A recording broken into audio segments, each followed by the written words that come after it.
The video you're about to watch was filmed in Jacksonville in 2023. I found this library book of Memoirs of a Geisha. Sitting at my 1 o'clock was a stand full of all these you should read books, and out popped Memoirs of a Geisha. It had always been on my list, but I never read it. So I grabbed it because I thought it was a sign from the universe. It turned out to be one of the most beautiful books I ever read. It's a lovely book. And this particular book that I had, that you'll see in the video, had this perfume to it when you opened it up that smelled like what I can only describe as what the quarters of a geisha might smell like. And the book was tattered and it's beat up, and it's amazing because in the video I actually have this book, and I'm giving this book review of this book, and I wanted so badly to keep that book, to steal that book from the library, but I knew that kind of would have been bad karma, so I begrudgingly sent it back. I did get a copy of my own, but it's not the same.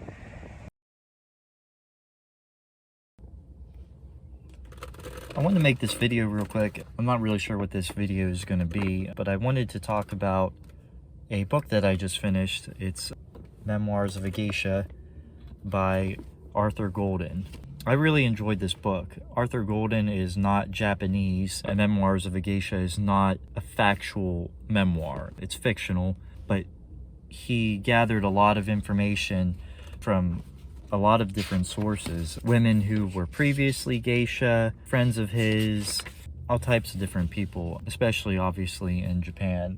I just want to talk real quick about how I felt about it. Memoirs of a Geisha is a very good book. It is the closest thing that I can relate to feeling like you're actually in Japan, you know, real Japan, next to, funny as it might sound, Lost in Translation with Bill Murray and Scarlett Johansson. What makes the book so memorable is just its vividness and its attention to detail, all the little facts and nuances and idiosyncrasies of geisha and the time period, which is set from when the main character is a little girl, really the peak around her time being a geisha, which is around 1930s, and then it gets into World War II, which is kind of a jump, and then the decline of the era and after that. I don't want to just give you a synopsis of the book because I don't want to ruin it for you, but it's a very, very richly detailed book, and I don't think it's a waste of time. Actually, I have a favorite Japanese author. As much as I enjoy his books, I don't want to say pale in comparison to this book, but this book is just so richly detailed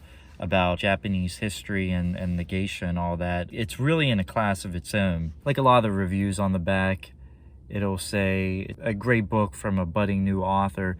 You know, sometimes people have what they call one-hit wonders, you know what I mean? Like, your whole life doesn't have to be a constant, like, putting stuff out. You know, if you're lucky enough to come up with something like Memoirs of a Geisha, I think that quality, in a way, can even outweigh another author's quantity. And I think it's a very richly detailed book. I was fortunate enough, I got this book. It's not mine. I borrowed it from the library, and I wish I could keep it. I'm a bibliophile, I think that's the word, and this book in particular kind of tugs at my heartstrings because it's beat up in a very lovingly way. You can see like all the, you know, there's so much like, you know, dents and you know, it's just, you know, it's been lovingly read a lot.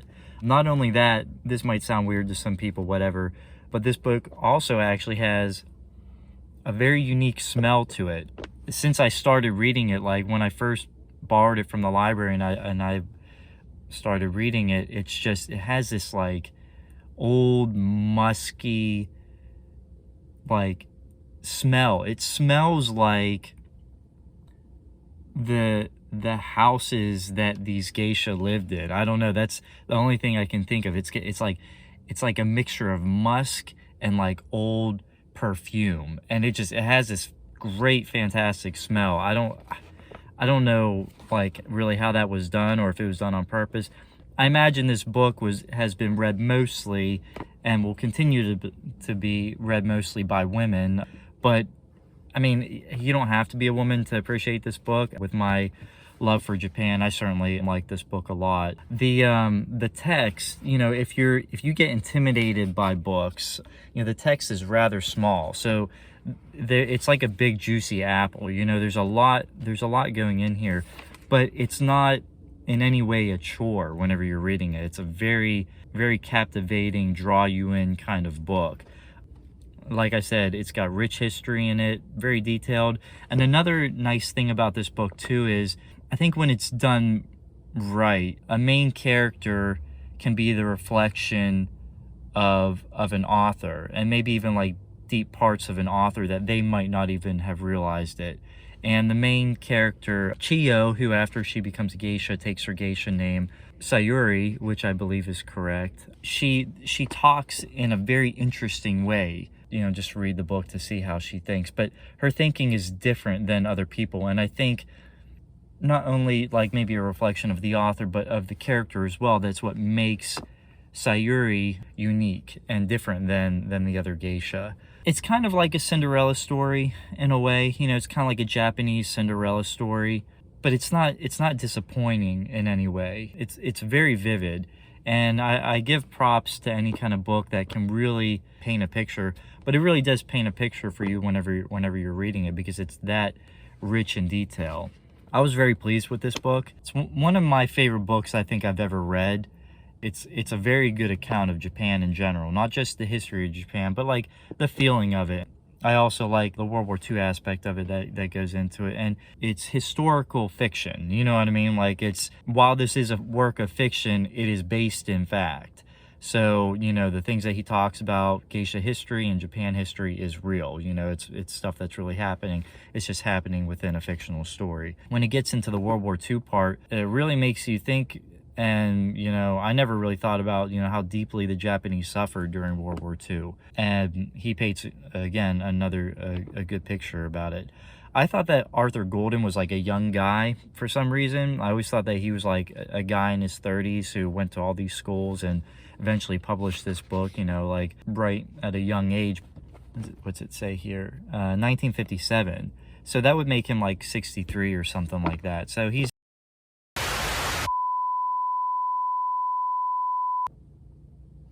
Sorry about that. My iPhone just informed me that I was out of storage, and it promptly decided to stop the video. So I'll just wrap it up here. Rich in detail. It's based on historical fact. So even though it's a fictional book, it's very well factual in the events and the history that is surrounding it. If you're interested in Japanese or Japanese culture, or maybe a good love story that you wanted to try out that's different than something American, even though it's written by an American, it's about Japanese history, check it out. It's a good book. I wish I could keep this copy. Hello, and thank you for watching this video. If you enjoyed this book review, check out my 2 books that I have on sale. Truly Healthy Now, A Guide to Attaining Enlightenment in Health and Fitness from Things I Learned While in the Navy, and Coffeeholism. I look forward to serving you more.